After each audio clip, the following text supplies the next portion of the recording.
Imagine a massive, just completely angry crowd of heavily armed soldiers and factory workers, and they are pouring into the streets of a capital city. Right, tens of thousands of them. Yeah, they are absolutely furious, they're carrying rifles, and they are demanding the immediate, forceful overthrow of the government. A completely explosive situation. Totally. Now, if you crack open almost any standard Western history textbook, you are told that the radical, bloodthirsty Bolsheviks were always the ones trying to orchestrate exactly this kind of violent, chaotic coup. That's the classic narrative, yeah. Right. But in this specific moment, this is July 1917, in Petrograd, the Bolshevik leadership is actually physically standing in front of this armed mob.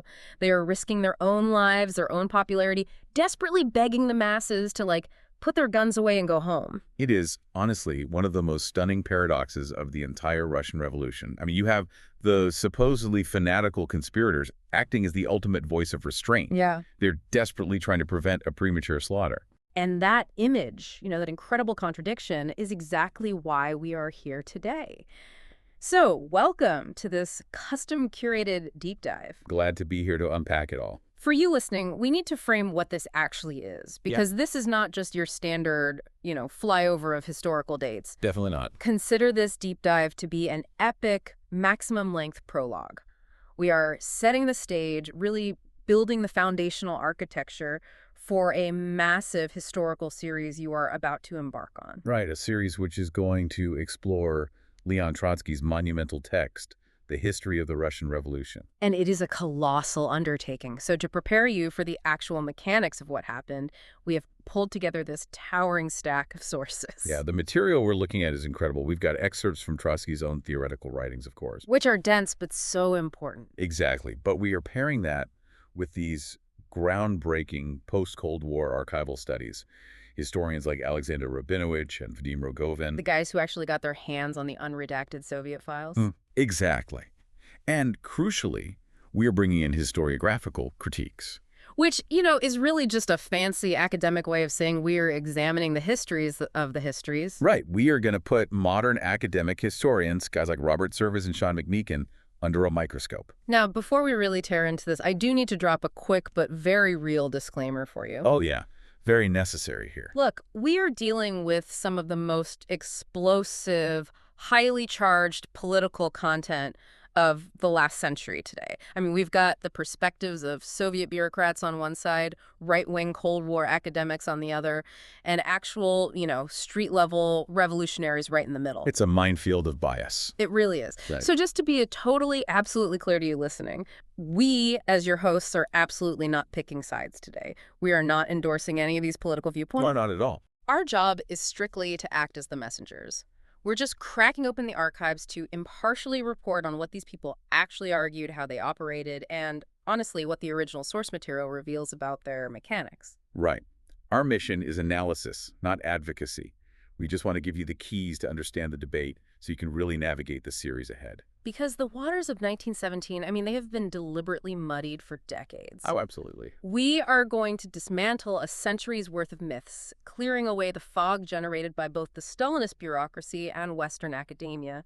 And we're doing it to answer one massive question. The big one. How did a sprawling 17th century agrarian empire, a place where peasants were literally still farming with wooden plows, suddenly, almost overnight, produce the most radical socialist revolution in human history? And that right there, that is the fundamental riddle that baffled almost all early Orthodox Marxist thinkers. It totally broke their brains, right? It really did. To understand why it was such a shock, we have to look at how people back then understood the so-called historical dialectic. Which sounds like super heavy jargon. It does. But essentially, Orthodox Marxists at the time viewed human history as this very strict, completely inflexible staircase. Right. It's like an instruction manual for human progress where you absolutely cannot skip a single step. Precisely.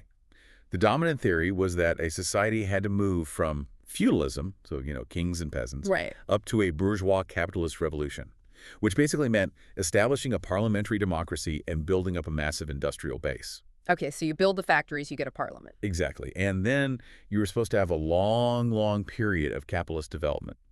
Decades, maybe centuries. Just letting the system mature. Right. And only after all of that, finally, could you have a proletarian socialist revolution led by the working class. So if we look at the rules of that staircase, Russia in 1917 shouldn't even be in the conversation for a socialist revolution. Not even close.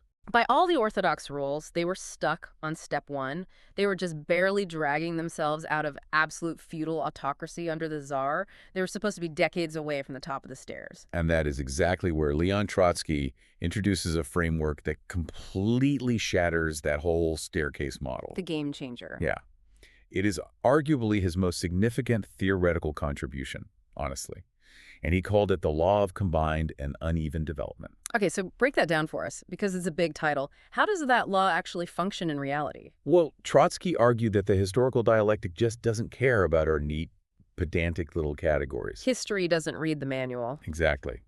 The world economy is uneven. Different countries develop at totally different speeds. But, and this is the crucial key here, they do not develop in a vacuum. They're all connected. Right.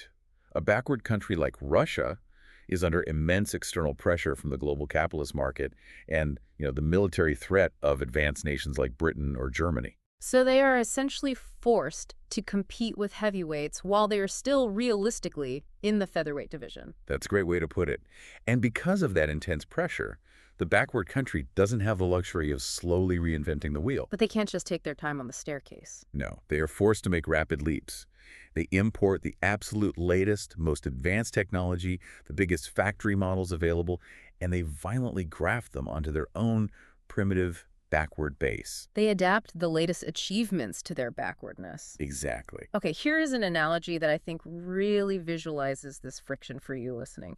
Imagine you are trying to run a hypermodern, intensely complex industrial war, which, World War I definitely was. Absolutely. But you are trying to process it on a 17th century agricultural operating system. Oh, wow. Yeah. You've got this ancient peasant-based absolute monarchy trying to handle the logistical demands of modern mechanized slaughter. Managing trains, artillery, massive supply chains.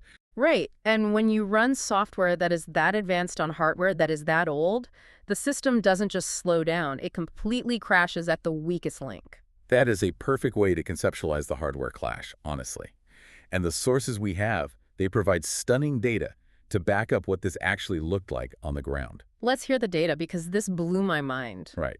You might assume that Russian industry before 1917 was just, a bunch of small, primitive, dirty workshops scattered around the countryside. That's what I pictured, honestly. But because of this combined development, foreign capital, French, British, Belgian money had poured into Russia and built massive state-of-the-art factories. This specific data point from the text is just wild. Listen to this comparison. Before 1917, giant industrial enterprises, meaning single factories employing over 1,000 workers. Which is huge for the time. Right. They employed only 17.8% of the industrial workers in the United States. The U.S. being the most advanced capitalist country. Exactly. But in Russia, that number was a staggering 41.4%. And if you zoom in on Petrograd, the capital city, it was 44.4%. That is insane. Almost half of the working class was concentrated in these massive, hyper-modern industrial hubs, like the Putilov metalworks. So let's just paint that picture for a second. You have peasants out in the vast countryside who are literally still living in the 1600s. They're completely illiterate, tied to the land. Basically medieval. Yeah. And then just a train ride away, you have the most advanced, highly concentrated, technologically modern working class in the world, packed together by the tens of thousands in these colossal factories. You basically have two entirely different historical epochs violently colliding in the exact same geographic space. It's a recipe for an explosion. It is. This is exactly what generated the immense explosive social tension. What about the middle class, though? Weren't they supposed to lead the bourgeois step of the staircase? Well, the Russian bourgeoisie, the middle-class factory owners, the liberal politicians, they were completely dependent on the Tsar's state apparatus and foreign banks. They were tied to the system. Right. They were too weak. And honestly, they were too terrified of those massive concentrations of workers to ever lead a democratic revolution like the French had done a century earlier. So if the middle class is too terrified to pull the trigger, the task falls to this hyper-concentrated, incredibly militant working class. Exactly. Which brings us to the spark that ignites the whole powder keg. Let's talk about February 1917. How does the chain finally snap? Well, The pressures of World War I simply overload that 17th century operating system we talked about. The hardware crashes. Totally crashes. The logistics fail, the trains stop running properly, the cities are starving. So in February, the women textile workers of Petrograd just take to the streets demanding bread. They initiate it. Yes, they march to those massive metalworks factories, and they literally call the men out on strike. So what does the Tsar do? The Tsar, Nicholas II, he does what autocrats always do. He orders the military to fire on the crowds to disperse them. But, and this is the crucial moment, the hardware finally fails. The military doesn't fire. Right. Because the soldiers in the Petrograd garrison aren't some elite, Praetorian Guard. They are overwhelmingly peasants in uniform. They're just the guys from the countryside. Exactly. They have been wounded, they are sick of the absolute slaughter at the front, and they look at the starving women and workers in the streets, and they realize they have way more in common with them than with the Tsar. So they mutiny. They mutiny. They join the workers. And just like that, the Romanov dynasty, which represented 3 centuries of absolute iron-fisted autocratic rule, just evaporates in a matter of days. It's breathtaking how fast it falls apart. But here is where the mechanics of 1917 get incredibly strange. Because, you overthrow the Tsar, the old state apparatus shatters, and suddenly there is this massive power vacuum. A huge void. Right. If the Tsar isn't in charge, who actually runs the country the next morning? And the answer in 1917 was something entirely unprecedented. It was 2 completely different bodies. Okay, this is fascinating. This is the birth of the phenomenon known as dual power, or dvovlasti. Let's really dig into the mechanics of dual power, because when you read about it, it sounds completely unworkable on paper. Who are the 2 players here? Okay, so on one side, you have the provisional government. Who are they? This is made up of liberal politicians, wealthy property owners, former members of the Tsar's really weak parliament, the Duma. Basically the elite. Right. They represent the official, legal state power recognized by the international community. Their goal is to establish a Western-style parliamentary republic. Okay, sounds fairly standard. But, crucially, their goal is also to continue fighting World War I, to honor their treaties with Britain and France. Right, so they have the official letterhead, they have the fancy government offices, the international recognition. But what do they lack? They lack the actual power. Because on the other side of this equation, you have the Petrograd Soviet of Workers' and Soldiers' Deputies. And Soviet just means council, right? Exactly, just council. But this was a grassroots, radically democratic body. Workers in the factories and soldiers in the regiments elected delegates directly to this council. And they could recall them at any time. Yes, hyper-democratic. And the Soviet, they controlled the telegraph offices, the railways, the printing presses. And most importantly, they had the absolute loyalty of the armed soldiers. So the Soviet has the physical muscle, they have the guns, they have the infrastructure. Why don't they just run the country themselves? Because in those early months of 1917, the leadership of the Soviet is dominated by moderate socialists, the Mensheviks and the social revolutionaries. And what's their hang-up? Remember that historical staircase we talked about? Oh, right, the orthodox rules. Exactly. These moderates are orthodox thinkers. They believe Russia is only ready for a bourgeois capitalist phase. They think they have to wait. Right. They firmly believe they cannot take power because it's simply not their turn on the stairs. That is just wild to think about. So they voluntarily hand the political authority over to the liberal provisional government while retaining the physical power to veto basically anything the government does. That is just baffling. I mean, it is literally like having 2 drivers sitting in the front seat holding 2 different steering wheels trying to drive the exact same car. Yes. One driver wants to go right toward a capitalist republic and continued war. The other driver's constituency, the radical base, wants to go left towards socialism, land reform, and immediate peace. And that car is going to tear itself apart. Right. One driver has to eventually kick the other out. And Leon Trotsky pointed out exactly that. He said dual power is not a stable constitutional arrangement. It is a temporary state of profound social crisis. It's unsustainable. It inherently contains the seeds of civil war. Yeah. 2 sovereign wills simply cannot permanently share the same geographic space.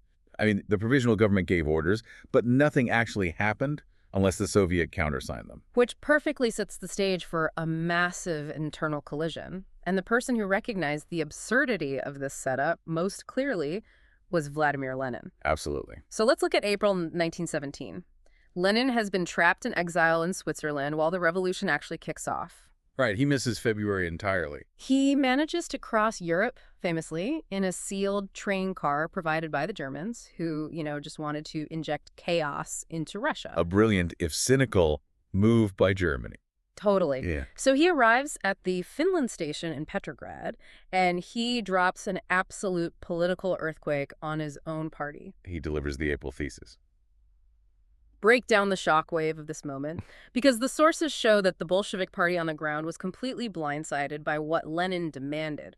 What were they doing before he got off that train? Well, until Lenin arrived, the Bolshevik leadership inside Russia, figures like Lev Kamenev and notably a guy named Joseph Stalin, Right. they were essentially playing along with the dual power setup. They were cooperating. Yeah, they were offering what they called critical support to the provisional government. They were also following the orthodox staircase theory, assuming Russia had a long, long period of bourgeois democracy ahead of it. Wait, so the Bolsheviks, the supposedly hardcore radical vanguard, were actually acting as a loyal opposition to a capitalist government. Exactly. It was a very moderate stance. But Lenin steps off the train, looks at the whole situation, and basically says, absolutely not. He just blows it up. He argues that the provisional government is an imperialist, capitalist entity. It is fundamentally incapable of giving the exhausted people peace. It will never give the starving cities bread, and it will never let the peasants seize the aristocratic estates. So he demands a total break? Yes, he demands zero support for the provisional government. His new radical slogan becomes, all power to the Soviets. He essentially tells his own party that they have been driving down a dead-end street. Basically, yes. He says, we are tearing up the staircase manual, we are skipping the long capitalist step, and we are pushing the revolution forward to a socialist stage right now. It was a massive paradigm shift. But how on earth did he get away with that? I mean, he's been living in Switzerland. Right. He steps off a train and tells the guys who just survived the actual overthrow of the Tsar on the ground that they were doing it wrong. How is he not just laughed out of the room or, expelled from the party? That is a crucial question, and it goes right to the heart of how the Bolshevik Party actually functioned back then, which we'll explore deeply when we get to the archives later. Yep. But the short answer is, Lenin didn't just snap his fingers and force them to agree. He had absolutely no dictatorial power. Oh, really? No. When he read the April theses, he was actually booed by many of his own comrades. He was booed. Yes. He was accused of losing touch with reality, of abandoning Marxism for anarchism. They thought he was crazy. So how does he actually turn the ship around? Through fierce, grueling, completely open democratic debate. Wow. Lenin had to wage a relentless political battle within the party committees, at massive factory meetings, in the party press, to essentially rearm the Bolsheviks. He had to win the argument. He had to convince the rank-and-file workers, who, by the way, were already radicalizing way faster than the party leadership. He had to prove his analysis was correct. And it was, wasn't it? Exactly. Because his analysis actually matched the grinding reality on the streets, that the provisional government was completely failing them. He won the argument. Yeah. By the end of April, he successfully reoriented the entire party to the ultimate seizure of state power. That's incredible. But even though the party is reoriented, the masses in the streets are still learning on their own timeline. Yes, the timing is everything. Which brings us back to that incredible paradox we started the show with. Let's move into the summer of 1917 to what they call the Crucible, the July days. Explain the ground-level pressure cooker here. Okay, so by July, the provisional government makes a catastrophic blunder. What do? They launch a massive new military offensive at the front, basically to appease their British and French allies. And it goes badly. It completely collapses. It results in tens of thousands of casualties. At the same time, at home, the economic crisis is spiraling. Factories are closing, and inflation is just skyrocketing. Everything is falling apart. The workers and the soldiers of the Petrograd garrison, and especially the heavily armed, radically left-wing sailors from the nearby Kronstadt naval base. The hardcore revolutionary. Exactly. They have absolutely had enough. They realize the provisional government is a death trap? Right. So, spontaneously, completely without the authorization of the Bolshevik Party, hundreds of thousands of them pour into the streets. Just massive crowds. They surround the headquarters of the Soviet, and they demand, forcefully, that the moderate socialist leaders take full state power immediately. Okay, so if the Bolsheviks' entire platform since April is all power to the Soviets, and now the masses are literally in the streets with guns demanding exactly that, Why do the Bolsheviks try to stop them? It seems counterintuitive, right? Why not just say, great, let's take over right now? Because the Bolshevik Central Committee understood the broader map of Russia. What do you mean? They realized that while Petrograd, the capital, was boiling over and ready for an armed insurrection, the rest of the vast Russian countryside and the millions of troops at the front were just not there yet. They were out of sync. Completely. The provinces still had illusions in the provisional government. So if Petrograd seizes power on a Tuesday in July, By Thursday, the government just brings in loyal, moderate troops from the front, surrounds the capital, and completely slaughters the vanguard of the revolution. wow. The Bolsheviks realized it would be a repeat of the Paris Commune of 1871, a glorious but totally isolated, premature bloodbath. That is just incredible political discipline. The supposedly fanatical Bolsheviks risk their entire reputation with their own furious armed base just to physically stand in front of them and say, not yet. If we fight today, we die. We have to retreat. And they did. They actually helped the working class retreat in good order, preventing a full-scale massacre. But no good deed goes unpunished, right? Never. The irony is, because the Bolsheviks stood shoulder to shoulder with the workers during the protest to keep them calm, the provisional government uses them as the perfect scapegoat. Of course they do. They blame the Bolsheviks for orchestrating the entire chaotic uprising. The hammer comes down hard. Extremely hard. Yep. The government launches a massive crackdown. The Bolshevik printing presses are smashed. And Lenin. Lenin is falsely accused of being a German spy. He's forced to shave his beard, put on a wig, and flee into hiding in Finland. And Trotsky. Leon Trotsky, who had actually recently arrived from America and brilliantly aligned himself with Lenin, he is thrown into the infamous Kresty prison. So they are totally decapitated. Yes. And the moderate socialists in the Soviet, they actually cheer this suppression on. So to any outside observer, the revolution seems to be swinging violently to the right. The Bolsheviks look utterly defeated. But you know, when you swing the political pendulum that hard to the right, you awaken forces that don't just want to crush the Bolsheviks. They want to crush the entire revolution. The counter-revolution. Exactly. Which opens the door for August 1917. The Kornilov coup. Who is General Kornilov and what is his move? General Lev Kornilov is the newly appointed commander-in-chief of the Russian army. Okay.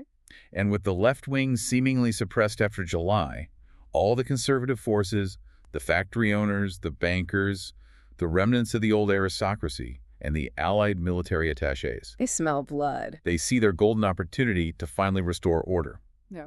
Kornilov is a hardliner. He decides to move reliable combat troops toward Petrograd. What's his plan? His explicit goal is to hang the Soviet leaders, crush the Bolsheviks entirely, and essentially establish a brutal military dictatorship. It's essentially a 1917 proto-fascist march on the capital. That's a very accurate description. And the head of the provisional government at this point, Alexander Kerensky, is caught completely in the middle. Kerensky is a tragic, really vain figure. He initially flirts with Kornilov's plan, thinking, Kornilov will just crush the left and leave Kerensky in charge. That's like scary. Huge mistake. He quickly realizes Kornilov plans to replace him too. Kerensky panics. Because he doesn't have an army. He has no loyal troops of his own to defend the government because the rank-and-file soldiers despise him for continuing the war. So in this moment of sheer desperation, with a right-wing military dictatorship rolling toward the capital on trains, what does the official government have to do? They are forced to turn to the only force in the city that actually possesses the organizational muscle, the militancy, and the credibility among the workers to mount a defense. Don't tell me. They have to turn back to the Bolsheviks. They literally have to unlock the jail cells of the guys they just imprisoned weeks earlier. Yes. Trotsky is released on bail. The Bolsheviks are allowed to legally arm themselves again, and they instantly take the lead in organizing the defense of Petrograd. They form the Red Guards, right? Exactly, armed militias in the factories. Oh. But the most fascinating part of the Kornilov coup is the actual mechanics of how it is defeated. Right, because this wasn't some massive cinematic pitched battle outside the city gates, was it? Not at all. The Bolsheviks defeat Kornilov using the sheer infrastructural weight of the working class. How does that work? They mobilize the Railway Workers' Union. As Kornilov's heavily armed troop trains roll toward Petrograd, the railway workers go into action. What do? They physically change the track switches. They send the troop trains in circles, or just off into the middle of nowhere. That is brilliant. They cut the telegraph lines so Kornilov's officers literally can't communicate with each other. It's asymmetrical logistical warfare. Exactly.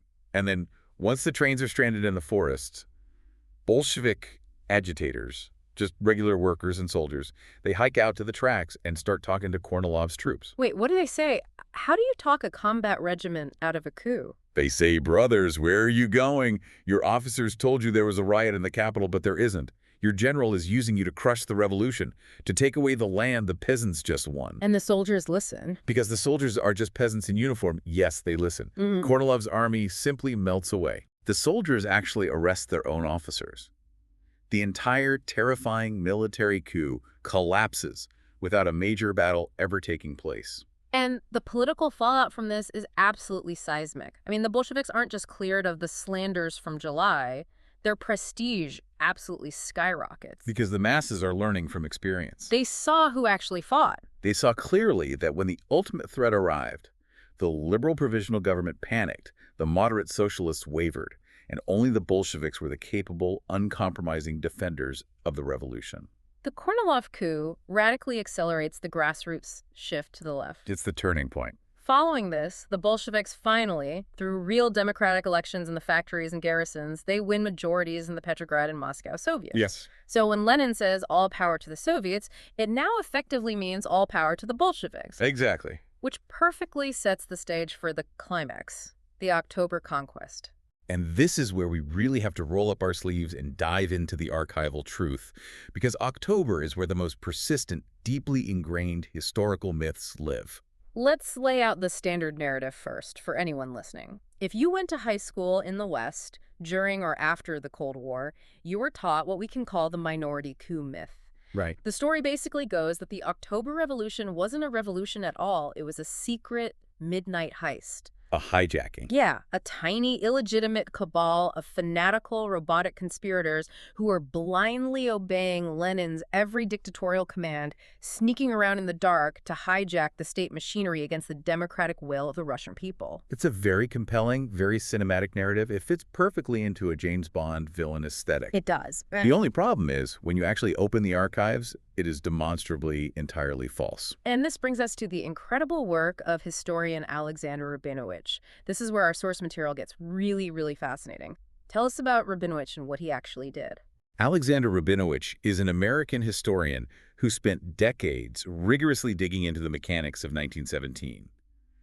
And in the 1990s, with the collapse of the Soviet Union, he gained unprecedented access to previously sealed Soviet and KGB archives. The holy grail of sources. Exactly. He looked at the unredacted protocols of the Petersburg Committee, the local district meeting minutes, the internal party correspondence that had been hidden for decades. Because for decades, both Soviet apologists who wanted to portray the party as this flawless, unified machine, Right. and Western detractors who wanted to portray it as a terrifying cult, they actually agreed on one thing, that the Bolshevik Party was a rigid, top-down monolith marching in lockstep. They both needed that myth. So what did Rabinowicz's archival dig actually reveal? Rabinowitch proved that the Bolshevik Party in 1917 was the polar opposite of a monolith. The polar opposite. He found an organization that was highly decentralized, deeply localized, and incredibly exhaustingly argumentative. They fought with each other. Constantly. The leadership was divided. You had a radical left wing, a cautious center, and a conservative right wing, all battling it out publicly. I love the analogy from our notes on this because it totally shifts the paradigm. Reading the actual unfiltered meeting minutes from 1917, the Bolshevik Party doesn't sound like a strict, disciplined Prussian military machine. No, not at all. It sounds way more like a chaotic, hyper-argumentative Silicon Valley tech startup that is scaling way too fast. That is a brilliant way to frame it. Right. They are constantly debating strategy. They are pivoting based on new data. They're yelling at each other in committee meetings. But the crucial factor is that they are deeply, intimately immersed in their user base. The workers and soldiers. Yes, the workers in the factories and the soldiers in the barracks. That immersion is the key to their success, isn't it? It is everything. Rabinowitch proved they won power not through dictatorial top-down orders from Lenin, but through hyper-responsiveness to the democratic impulses of the masses. They listen. The party was flexible enough to absorb the radical energy of the streets. And the masses weren't demanding complex Marxist treatises. They wanted three incredibly simple, practical things, right? Peace, bread, and land. That's it. An immediate end to the slaughter of World War I, food to stop the starvation in the cities, and the legal transfer of aristocratic estates to the peasants who actually worked them. And the provisional government. The provisional government, tied to foreign banks and landlords, flatly refused to deliver any of them. But the Bolsheviks promised all three. They promised to deliver all three immediately by transferring state power to the Soviets. Okay, so if it wasn't a secret midnight heist by a handful of ninjas, how did the actual physical mechanics of the October Revolution work? Because they did, objectively, overthrow a government. True, but it was arguably the most public, highly telegraphed coup in history. Telegraphed. Yeah. By October, Lenin is still in hiding, frantically writing letters to the Central Committee demanding they organize an armed uprising immediately. He's getting impatient. Very. But the leaders on the ground in Petrograd, guided practically by Leon Trotsky, realize something crucial. What do they realize? They understand that if the Bolshevik Party calls an armed uprising solely in its own name, it might fail. The soldiers won't follow a political party. So what's the workaround? They have to do it through a recognized legal institution. The uprising has to be executed in the name of the Soviet, under the banner of defending the revolution from another right-wing Kornilov-style threat. Right. So the Petrograd Soviet, which the Bolsheviks now completely control, creates a specialized body called the Military Revolutionary Committee, or MRC. And Trotsky is its leading tactical figure. Now, break down the actual street-level mechanics of how the MRC takes over a capital city of millions of people with barely a shot fired. Because that sounds impossible. It's an administrative masterpiece, honestly. Under the guise of defending the capital, the MRC systematically tests the loyalty of the garrison. How do they do that? They send young commissars, often just radical workers or sailors, armed with a piece of paper stamped by the Soviet, to every armory, every regiment, every telephone exchange in the city. And what happens when a 22-year-old sailor walks into a military garrison and says, "I'm in charge now"? Why don't the officers just shoot him? Because the commissar doesn't talk to the officers. He calls a mass meeting of the soldiers in that garrison. Oh, wow. He gives a speech saying, the provisional government wants to send you to the trenches to die for foreign bankers. The Soviet wants to give you peace. Who do you take orders from? And the soldiers vote. They vote. They vote to recognize only the authority of the MRC. So when the officers try to give orders, the soldiers just completely ignore them. That is genius. The MRC administratively unplugs the provisional government from its own armed forces. It's an administrative takeover before the actual physical takeover even begins? Precisely. The final trigger happens on October 24th, when the desperate provisional government sends cadets to shut down the Bolshevik printing presses. They try to fight back. Right. The MRC simply orders its troops to protect the presses, and then they just keep going. They occupy the bridges, the train stations, the power plants, the state bank. And there's almost no resistance. Almost none. Because the government has zero popular support left. By the time the Red Guards storm the Winter Palace to arrest the remaining provisional government ministers, it's merely a mop-up operation. It's already over. The real conquest of power had already happened via telephone and telegraph over the previous 48 hours. And the timing of this is the ultimate proof against the minority coup myth. This physical takeover happens at the exact same moment the Second All-Russian Congress of Soviets is convening in Petrograd. Exactly. This wasn't a minority seizing power for itself in a vacuum. No. The Bolsheviks took the physical power in the streets and walked directly into the Congress of Soviets, which, remember, was made up of democratically elected delegates from all over the Russian Empire, and they handed the state power to them. And in that Congress, the Bolsheviks, along with their allies, the left social revolutionaries, held a demonstrable, mathematically verifiable majority. It was the formal public ratification of what the masses had already decided. Yes.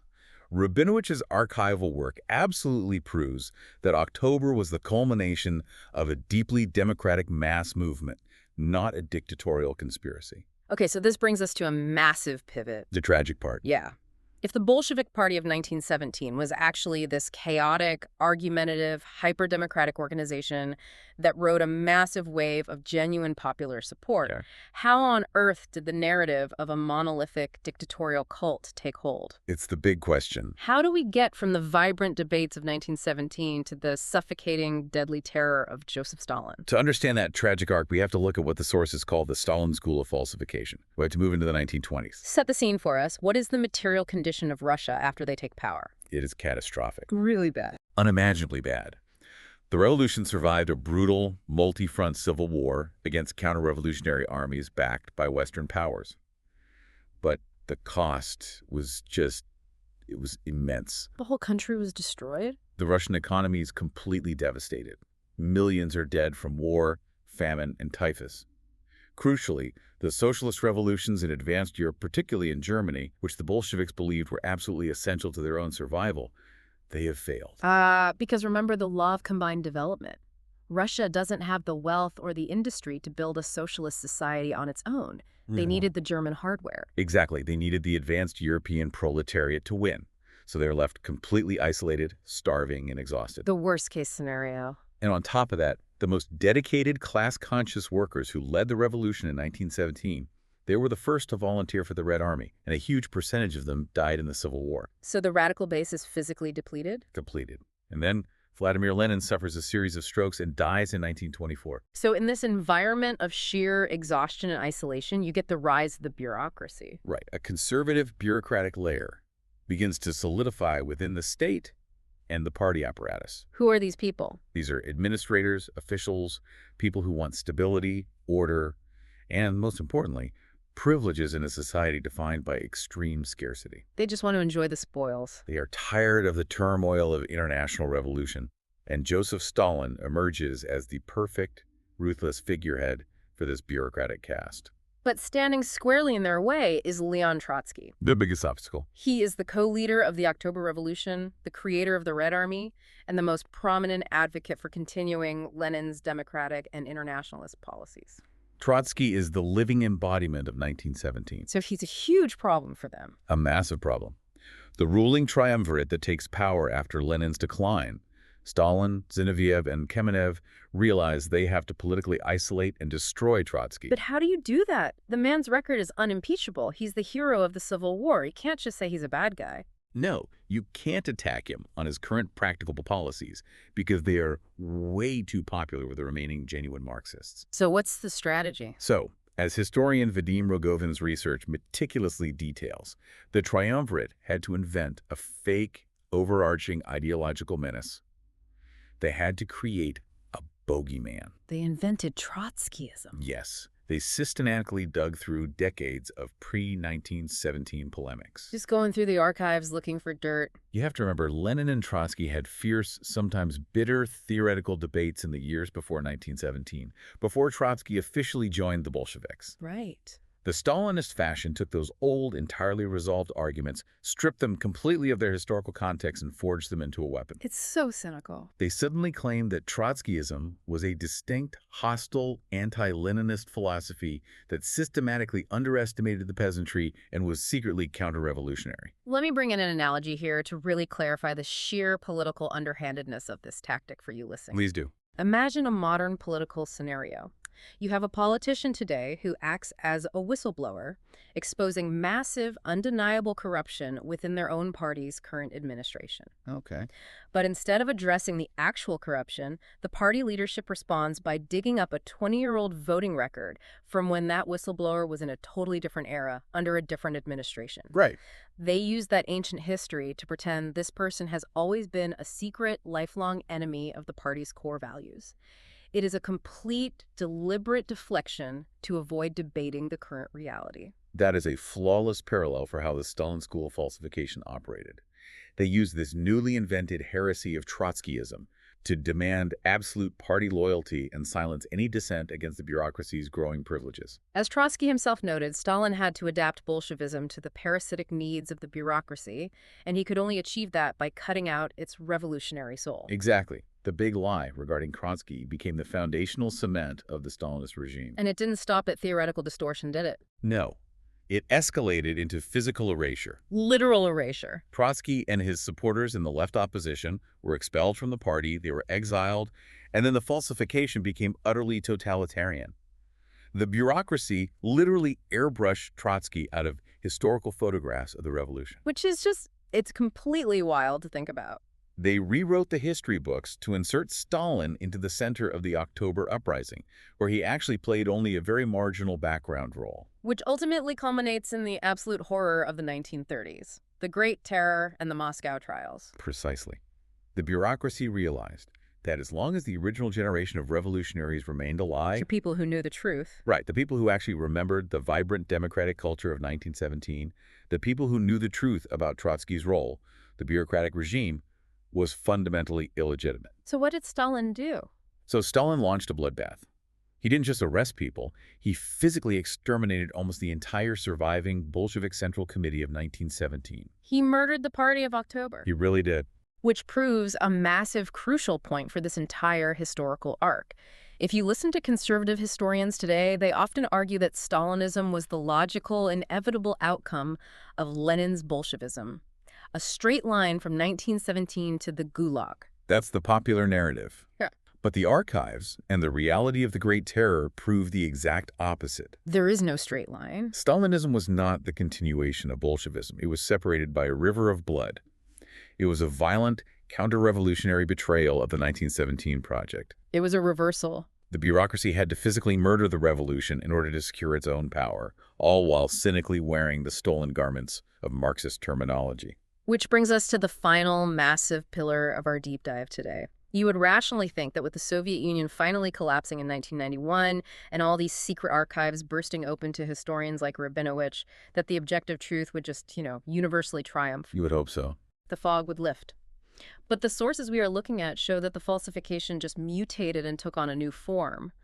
We enter the post-Soviet school of falsification. Right. With the collapse of the USSR, a new breed of bourgeois historians emerged in Western academia. Who are we talking about here?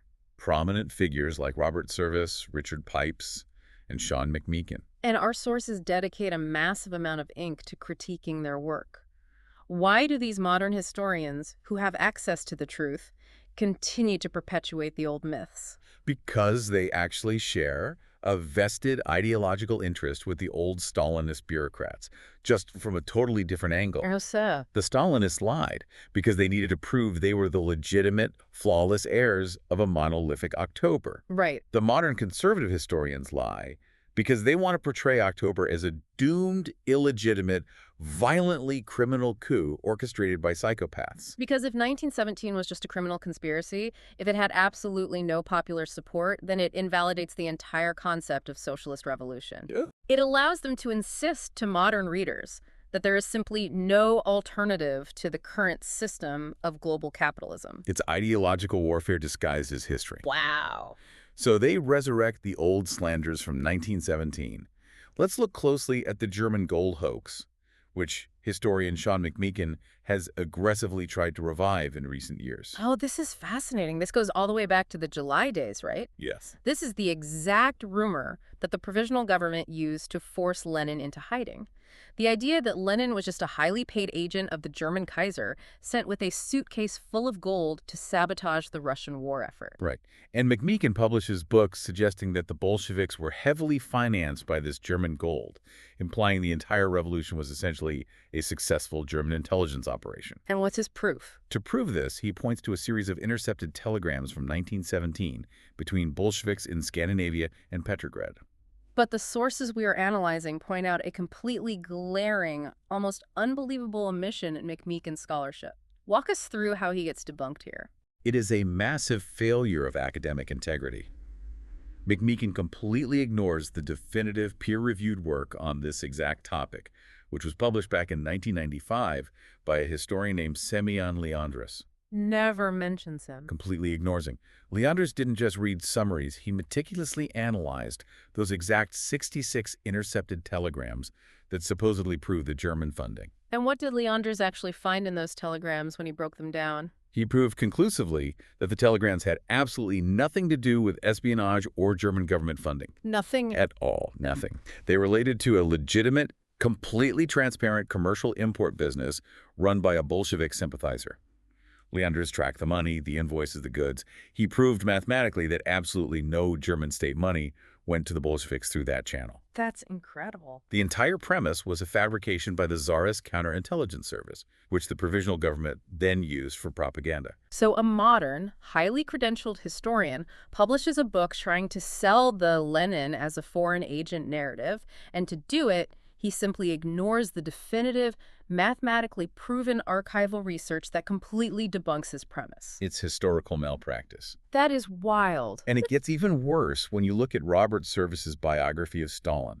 The critique of Service in our sources is absolutely devastating. Yeah, the review of Service's book basically accuses him of not just bias, but profound incompetence. Let's dig into that. What are his main errors? Well, first, there's his complete failure to engage with or even understand Marxist theory. Service repeatedly insists throughout his biography that Stalin was a true Marxist and a socialist internationalist. Wait, Stalin? Yes, Stalin. The guy who advanced the intensely nationalist theory of socialism in one country? The guy who systematically murdered an entire generation of genuine Marxists? The guy who flirted with virulent anti-Semitism? Service calls him an internationalist Marxist. Exactly. To call Stalin a Marxist renders the very term completely meaningless. Service seems totally oblivious to the massive theoretical and political struggle that actually took place in the 1920s between Trotsky's left opposition, which actually defended Marxist internationalism, and Stalin's bureaucracy, which abandoned it for national self-interest. But the critique goes beyond just theory, right? The source text really hammers Service on his shockingly poor stylistic choices and his, frankly, bizarre historical analogies. Yes, because the metaphors a historian uses reveal how deeply they understand the mechanics of what they're describing. Yeah. And Service's metaphors betray a total lack of serious engagement with the material. I have to bring up the flat battery metaphor because it's so jarring. It really is. The source points out that when Service tries to describe Stalin's psychology during the height of the Great Terror, when he's literally signing death warrants for tens of thousands of innocent people, Right. Service writes that Stalin's mental state was like topping up a flat battery.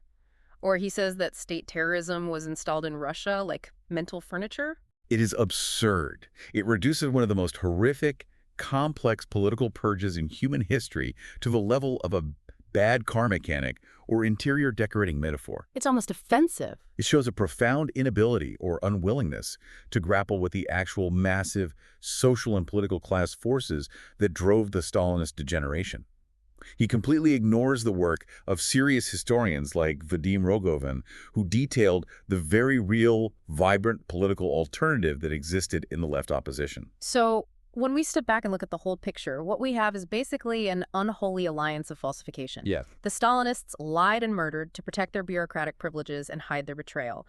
And today, modern bourgeois historians ignore the archives and revive those exact same lies to protect the capitalist status quo.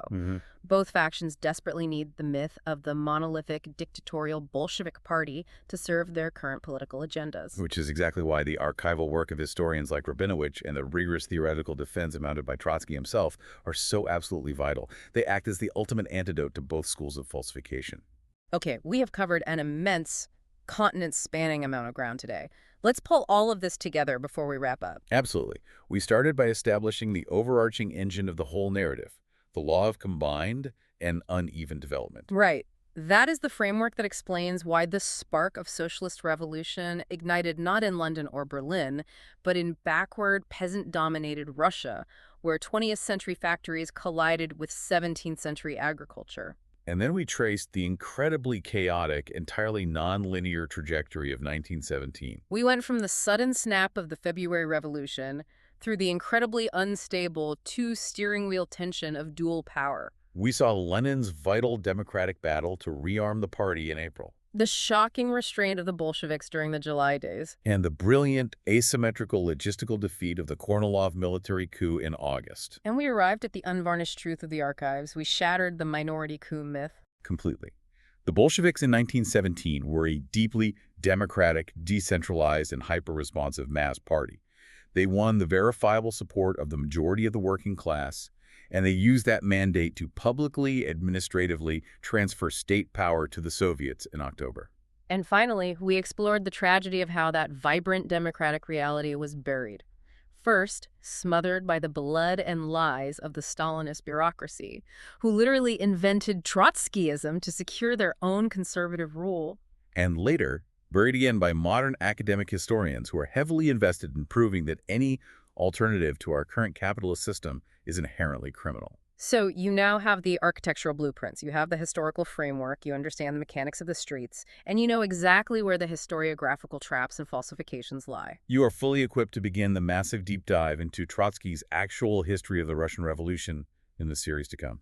It is going to be an absolutely epic journey. But before we sign off today, we want to leave you with a final provocative thought, something for you to mull over on your own as you process all this. It comes from a book Leon Trotsky wrote in 1920, right during the most desperate height of the Russian Civil War, called Terrorism and Communism. It is a book that modern historians like Robert Service have deeply deliberately misrepresented. They often just pull the title entirely out of context to claim Trotsky was just a cartoon villain who loved terror. But if you actually read the preface to that book, Trotsky states his core thesis, and it is a profound, unavoidable challenge to anyone looking at the grand sweep of human history. Trotsky argues that the comfortable jury of moralists, the academics and politicians who sit back in safety and condemn the revolutionary violence of the oppressed, they are fundamentally missing the true engine of human progress. He asserts a very harsh reality, that history, down to the present day, has simply not invented any other way of carrying mankind forward than through the revolutionary struggles of the oppressed classes,